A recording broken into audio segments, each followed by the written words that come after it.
Merci beaucoup. Le 3 avril dernier, nous avons été invités sur le plateau de la chaîne Live TV dans le cadre de la fête de la Renaissance. Ainsi, aux environs de 19 h, nous nous sommes rendus au siège Live TV pour que cette émission ait lieu. Et au cours de cette émission, des préoccupations nous ont été posées, notamment sur les événements de 2010. Et nous nous sommes évertués à donner les explications concernant ce qui s'est passé réellement en 2010. Il faut dire que ce n'est pas la première fois que nous tenons ce genre de propos. Nous avons été toujours constants depuis 2010-2011 sur les explications que nous donnons.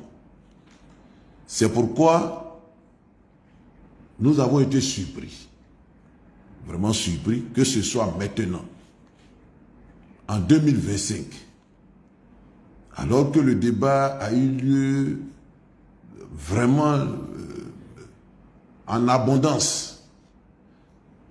Nous avons été surpris que ce soit maintenant que M. Bamba Yakuba se sente diffamé.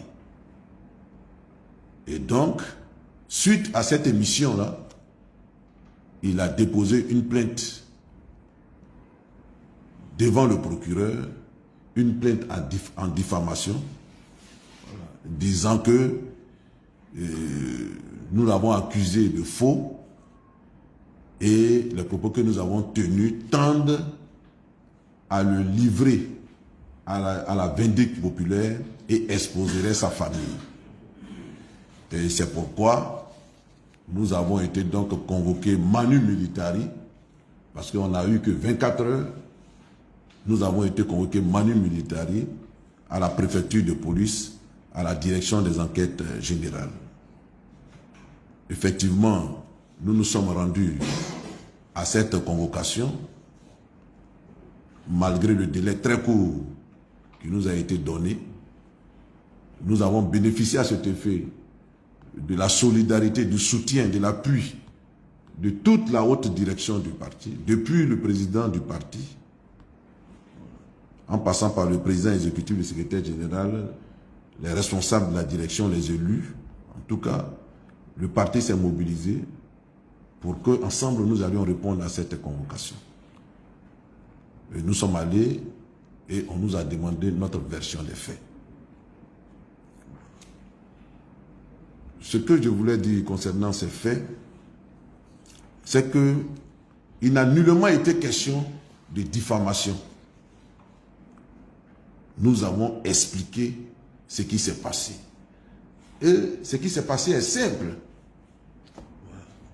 Vous savez, lorsque nous recueillons l'ensemble des votes, une fois que le scrutin est terminé, la commission électorale, la commission centrale, recueille l'ensemble des votes, des procès-verbaux, avant la proclamation des résultats.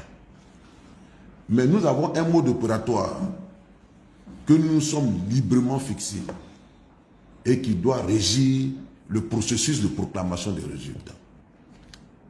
Et ce mode opératoire dit que, en aucun cas, un commissaire, fût-il le superviseur d'une région, ne peut proclamer de façon cavalière et unilatérale un résultat. Tout résultat qui doit être proclamé doit passer par la trame de la consolidation. Qu'est-ce que c'est que la consolidation? Comme je l'ai dit, la consolidation est une forme de séance plénière de la commission centrale. L'ensemble des 31 commissaires se réunissent donc et analysent les résultats. L'analyse consiste simplement à veiller à la conformité des chiffres qu'on annonce.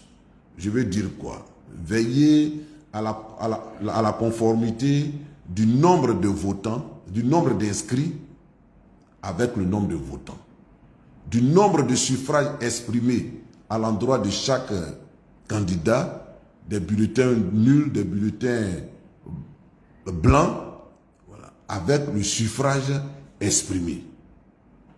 De veiller à ce que les procès-verbaux ont été régulièrement signés par les représentants des candidats.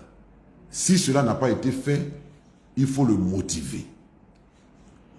De veiller aussi à ce que les élections se soient déroulées dans un environnement sécuritaire, paisible, voilà, dans le but de garantir l'intégrité et la sincérité du scrutin. Voilà. Donc, une fois que ça s'est fait, une fois que le débat a lieu sur ces faits-là, il y a un minimum de consensus qui se dégage.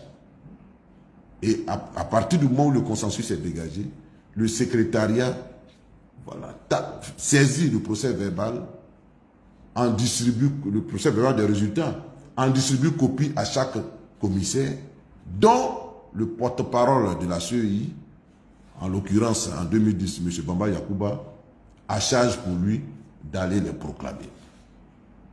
Voilà. Voilà un peu le principe, si je peux le résumer ici.